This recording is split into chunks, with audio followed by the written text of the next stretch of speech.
आज आपण आपल्या इन्स्टिट्यूट मध्ये शिकत असलेल्या प्रतीक्षा गायकवाड या विद्यार्थिनीला भेटणार आहोत. प्रतीक्षा, तुमची ओळख करून द्या. माझं नाव प्रतीक्षा दिलीप गायकवाड आहे. मी वैजापूर तालुक्यातले आहे. माझं गाव पाणी हे आहे. मी संभाजीनगर येथे C++ हा प्रोग्रामिंग कोर्स शिकायला आले आहे. अच्छा प्रतीक्षा, तुम्ही या कोर्स मध्ये कोणकोणते कन्सेप्ट क्लिअर झाले तुमचे ते एकदा सांगा. या कोर्समध्ये अगोदर आम्हाला C++ बेसिक थोडंफार येत होतं. जिथे आल्यानंतर C++ सरांनी आम्हाला ऍडव्हान्स मध्ये अजून शिकवलं. त्यामध्ये व्हिडिओ वगैरे बघितलं, त्या इंटरव्ह्यू असाइनमेंट बघितलं, आमचे कन्सेप्ट क्लिअर झाले. अच्छा, ते कन्सेप्ट क्लिअर होण्यासाठी तुम्ही एराचा कशा पद्धतीने वापर करून घेतला?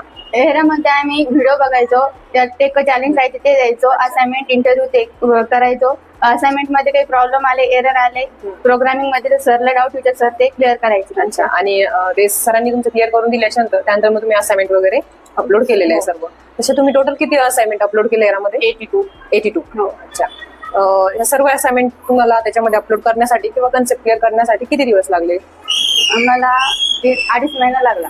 2-2.5 महिन्यामध्ये तुमचा कोर्स कम्प्लीट झालाय. ओके, आणि त्यानंतर प्रोग्रामिंग मध्ये तुम्हाला सगळ्यात महत्वाचं किंवा सगळ्यात आवडलेलं एखादा कन्सेप्ट सांगता?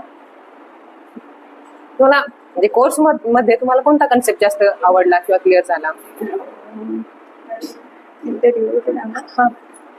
इंटरव्ह्यू मध्ये व्हिडिओ असायचे, त्या व्हिडिओ आम्ही ऐकायचो, ते क्वेश्चन सांगायचे, मग ते क्वेश्चन आम्ही ऐकून सॉल्व्ह करायचो. मग ते आम्हाला थोडंफार ते होईल. अच्छा, ते तुम्ही दाखवू शकता का याच्यामध्ये? एरामध्ये?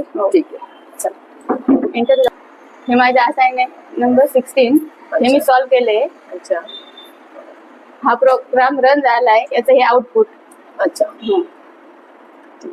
नेक्स्ट हे क्लोज करा. ही थर्ड असाइनमेंट. Assignment third. आणि ह्या सर्व असाइनमेंट तुम्ही एरामध्ये पण अपलोड केलेले आहेत? हो. ओके, चल. हे इंटरव्ह्यू मॅम दाखवा एखादा ओपन करून. मग त्याच्यामध्ये व्हिडिओ मध्ये क्वेश्चन सांगितले जायचे, मग आम्ही ते क्वेश्चन व्यवस्थित ऐकून त्याचं आन्सर रन करायचं. आन्सर दिले तुम्ही सर्व, त्यामुळे तुमची त्याची प्रॅक्टिस झाली. हो, ठीक आहे. सी प्रोग्रामिंग या कोर्स साठी काही विद्यार्थ्यांना वाटते की हा कोर्स करायला पाहिजे की नाही, किंवा एराच्या मदतीतून कसा करायला पाहिजे ई लर्निंगच्या माध्यमातून, त्याविषयी तुम्हाला काय सांगा वाटते त्यांना? मॅम, सी प्रोग्रामिंग हा कोर्स करायला पाहिजे. C and C++ हे बेसिक आहे. याच्यापेक्षा पुढे पायथन, जावा हे हार्ड कोर्स आहे.